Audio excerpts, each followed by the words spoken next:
Assalamualaikum warahmatullahi wabarakatuh. Alhamdulillahirabbil alamin wa bihi nasta'inu ala umuri dunya waddin. Wassalatu wassalamu ala asyrafil mursalin wa ala alihi wa sahbihi ajma'in, amma ba'd. Baik, di pertemuan yang kelima ini di mata pelajaran insya kita akan melanjutkan materi kita seputar ilmu ma'ajim atau ilmu perkamusan atau yang biasa disebut juga dengan leksikologi. Kali ini pembahasannya adalah sistematika penulisan mu'jam yang dibagi menjadi dua, yaitu ada sistem makna atau ma'ani dan sistem lafal atau kata ya maksudnya. Jadi yang dimaksud dengan sistem makna itu model penyusunan kosakata dalam kamus yang digunakan oleh seorang leksikolog ya, pakar perkamusan, yaitu dengan cara menata kata atau entry kamus secara berurutan berdasarkan makna atau kelompok kosakata yang maknanya setema atau tematik gitu ya. Jadi contohnya pembahasannya tentang fikih, ya udah itu kamusnya berisi tentang mufrodat atau kosakata yang berhubungan tentang fikih saja. Nah, kalau menjumpai kamus yang seperti itu namanya kamus tematik atau kamus yang disusun berdasarkan tema dari suatu bidang ilmu tertentu saja, seperti itu. Nah, kemudian untuk sistem lafal ini dibagi menjadi 5 lagi. Ada sistem fonetik atau nizam as-sauti, kemudian sistem alfabetis atau nizam alfabai al-khas yang khusus ya, kemudian nizam alfabai al-am, sistem alfabetis yang umum, nizam al-qafiyah atau sajak sastrawi, dan selanjutnya yang terakhir itu ada nizam an-nutqi atau artikulasi. Untuk yang sistem fonetik atau nizam as-sauti ini merupakan model penyusunan kamus pertama yang diperkenalkan oleh Khalil Ibnu Ahmad Al-Farahidi. Jadi diurutkan berdasarkan suara ya. Jadi nanti ada berdasarkan urutan makhraj huruf, ada juga yang diurutkan berdasarkan struktur kata atau bina ya. Struktur kata atau bina itu yang sering kita jumpai di ilmu shorof itu, yang ada bina sunai sahih, bina sulasi sahih, mu'tal, lafif, rubai, khumasi, dan lain sebagainya. Nah, kalau yang berdasarkan makhraj hurufnya itu maksudnya gimana? Jadi dikelompokkan dulu dari bagian tenggorokan. Pertama itu keluarnya huruf dari bagian tenggorokan atau yang biasa dinamakan halakiyah, yaitu hurufnya ada ain, ha, ha, kha, ghin, hamzah.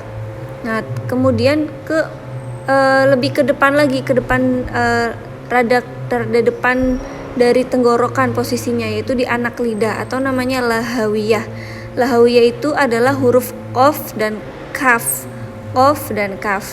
Nah, setelah qaf dan kaf diurutin berdasarkan bagian tengah lidah gitu ya, yaitu yang biasa dinamakan syajariyah. Syajariyah itu hurufnya ada jim, shin, dan dhad. Nah, kemudian ke depan lagi, yaitu di bagian tadi kan bagian tengah, sekarang bagian depan ya, lidah bagian depan, yaitu yang bahasa Arabnya asaliyah. Asaliyah itu hurufnya ada sod, sin, dan zai ya. Kemudian lebih udah ke depan, sekarang di bagian ujung langit-langit atau natiyah.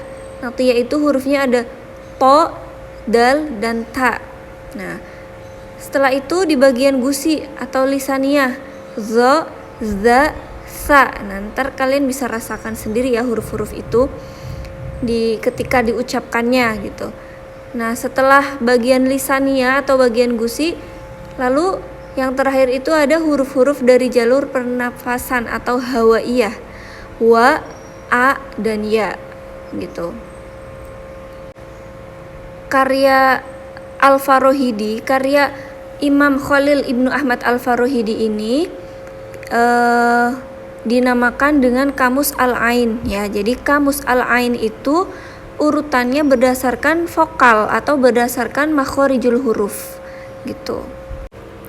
Nah, yang selanjutnya ada Nizam Al-Fabai yang ada khos dan ada amnya. Nah, jadi alfabai itu kan maksudnya hijaiyah atau alfabetis ya, yang berarti penyusunannya itu berdasarkan huruf hijaiyah dari alif, ba, ta, sa sampai ya. Nah, bedanya khos sama am apa? Nah, sebenarnya perbedaannya itu hanya terletak pada aspek akar katanya. Misalnya, apabila kita hendak mencari kata misal kita mau mencari kata kataba ya, kata kataba. Kalau di kamus yang alfabetis khusus, kita harus identifikasi dulu mana huruf dari lafadz kataba ini yang pertama kali muncul atau yang terlebih dahulu pada susunan huruf hijaiyah.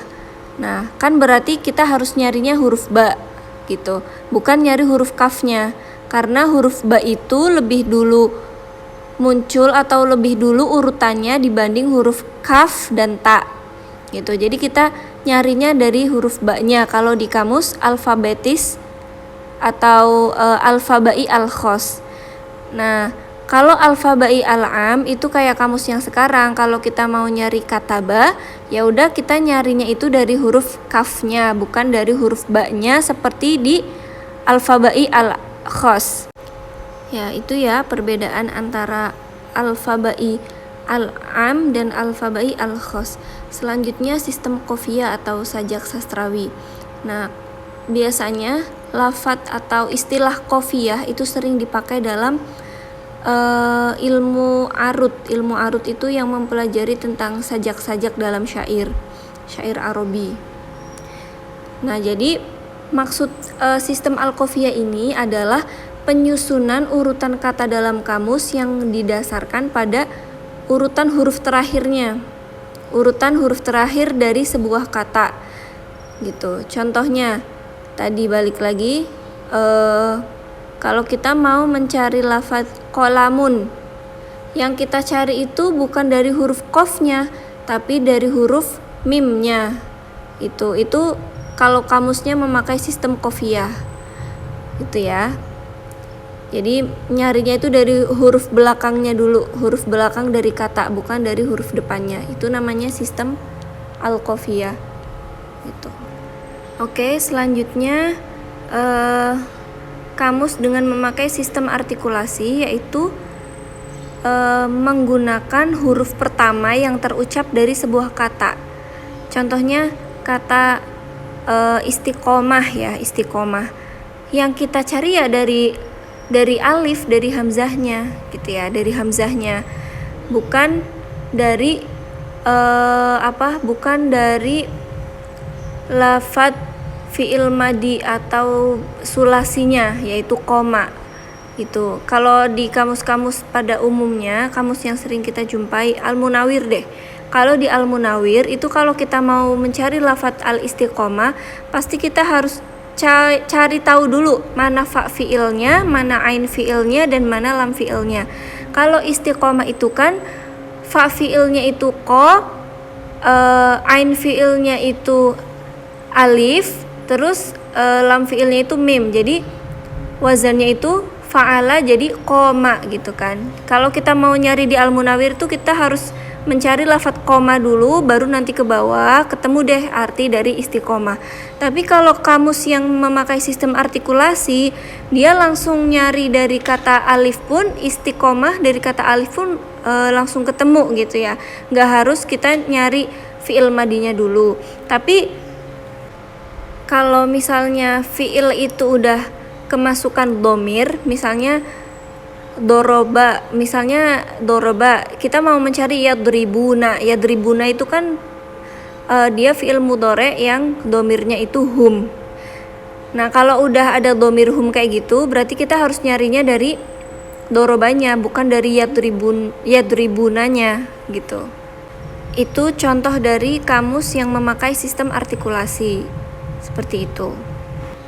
Oke, selanjutnya ini ada nama kamus, penyusun, dan sistematikanya ya. Nah, itu contohnya ada kamus Al-Ain karya Khalil Ibnu Ahmad Al-Farohidi, terus ada Al-Bari karya Abu Ali Al-Qoli, terus Tahdhibul Lughah karya Abu Mansur Muhammad Al-Azhar, kemudian Al-Muhkam wal Muhit Al-A'dham karya Ibnu Siddah. Nah, kamus-kamus itu adalah kamus yang memakai sistem fonetik atau an-nizam as-sauti. Nah, selanjutnya sistem alfabetis khusus itu ada Al-Jamharah karya Ibnu Duraid, terus Al-Mujmal karya Ibnu Faris, Maqayisul Lughah karya Ibnu Faris juga. Nah, selanjutnya sistem alfabetis umum itu ada banyak ya.